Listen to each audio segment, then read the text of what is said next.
Oh hi, you scare me. Welcome back to Magic Spiral. I'm Landon, and this is my attempt at getting an album pressed on vinyl. So the album is done. Now we have to locate a pressing plant. We can start with a Google search. There's a number of factors that we have to consider: turnaround time, location and shipping costs, as well as the minimum amount we're able to press. Different companies will have different price points as well as deliverable requirements. I chose to go with Diggers Factory because they offer vinyl on demand. This means there's no financial risk, but you do have to reach your goal. Now it's time to choose the options that are going to affect the cost of the project.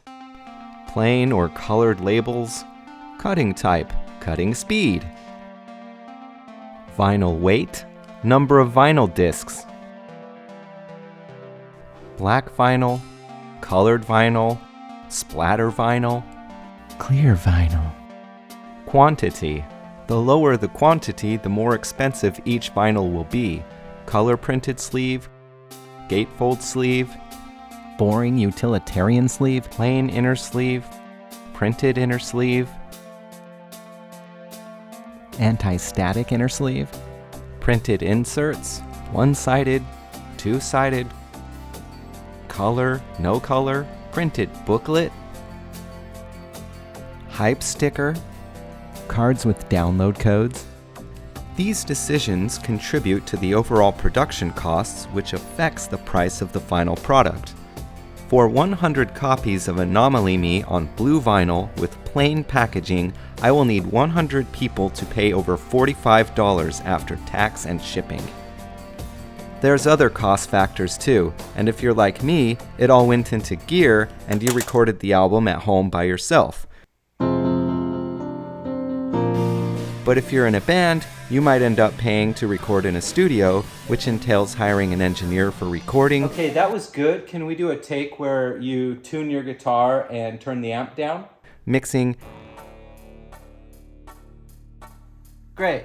Sounds like shit. And mastering. Yeah, that's just the best I can do with the mix you provided me with. Other things to factor into the cost are the aforementioned submission fees for the publishing and distribution, commissioned artist for the artwork,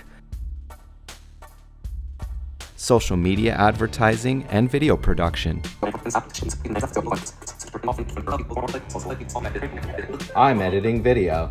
Now that we've found a pressing plant, it's time to get everything together to submit our project. Let's talk about the artwork. Now, the artwork has to meet specific file formatting and dimensional requirements. I'm handy with photo editing software, and this is just par for the course. However, this should be part of the agreement when commissioning an artist to do the work for you. Next order of business is publishing and licensing. Songwriting, performance, and publishing royalties are all handled through organizations like ASCAP and BMI. This can become even more involved if you are sharing songwriting, publishing, or production ownership with anybody other than yourself. I chose to keep it simple. For physical distribution, you have to register to receive mechanical royalties. These are additional fees, and some pressing plants require registration. The first pressing will be the most expensive because you have to pay to get the acetate cut. Vinyl is a physical medium. This means that there are physical limitations. So in order to accommodate these physical limitations, we have to send our project off to a mastering engineer who will prepare the album for the cutting lathe. Now the cutting lathe cuts the acetate, which all of the copies are pressed from. If there's too much bass, for example, the needle's going to jump around, or you can get side effects like sibilance and distortion, which we don't want. So that is another cost to consider in getting an album pressed. And now to sell the albums. Okay, but how? Suppose you can pay out of pocket up front. Charge that credit card. Maybe you already have a loyal fan base and can quickly recoup the costs. Distribution platforms like Bandcamp enable you to take pre-orders for a small percentage of the sales. Crowdfunding is also an option some might be comfortable with. I'm going with the made-to-order option provided by Diggers Factory. It works like crowdfunding, and the vinyl gets pressed on demand. You will have to get the word out there. Here's the link to the album I'm trying to get pressed on vinyl. Send.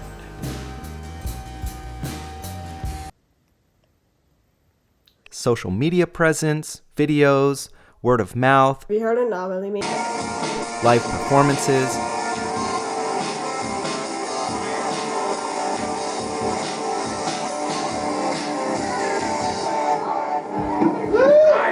and things that require audience participation like live streaming, Q&A sessions, and raffles. Let's say you're in the same boat as me and you have yet to develop a fan base following. So you have to rely on friends, family members, coworkers, classmates, and other people that you know directly. It's a hard sell for people that are not your fans and likely don't even have record players. Is it worth it? I would say yes if you're not looking to make any financial gain from the project. Part of why I'm doing this is because I'm curious about what the process is actually like. If you guys have experience getting albums pressed on vinyl, please let me know your stories in the comments. If I've missed anything or if you guys have questions, I'd love to hear those too. So thanks for watching, and as always, I'm Landon with Magic Spiral, and happy recording.